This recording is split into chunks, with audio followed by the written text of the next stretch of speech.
Maglalabas na ng kautusan ng Department of Agriculture para lagyan ng price cap ang imported rice.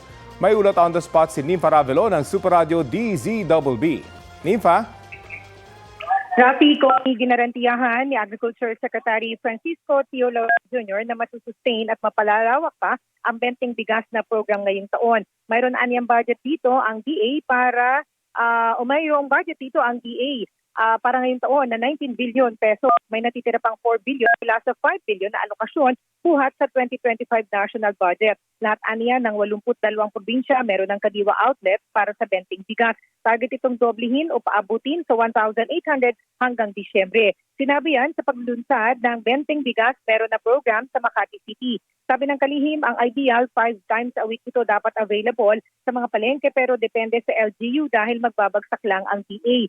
Sabi ni Makati Mayor Nancy Binay, sisikapin ito 5 beses kada linggo available sa 13 barangays. Hindi na sila magbabagsak sa mga villages dahil hindi kailangan. Magpapaikot sila ng mga sasakyang magbebenta ng murang bigas sa senior citizens dahil nakita sa bentahan ngayong umaga sa City Hall na nahihirapan ng senior citizens na magbuhat ng 10 kilong bigas.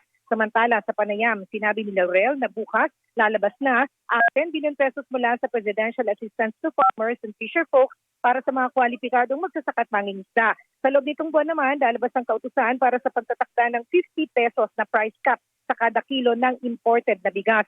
Ayon kay Laurel, itatakda ang price cap dahil nakita nila ang profiteering sa pag-abot ng imported rice sa 58 pesos kada kilo, samantalang dapat 48 pesos lang kada kilo. Wala namang magiging price cap sa lokal na bigas dahil gustong pakitain ang mga lokal na magsasaka. Rafi, Connie? Maraming salamat, Nympha Ravelo ng Super Radio DZBB.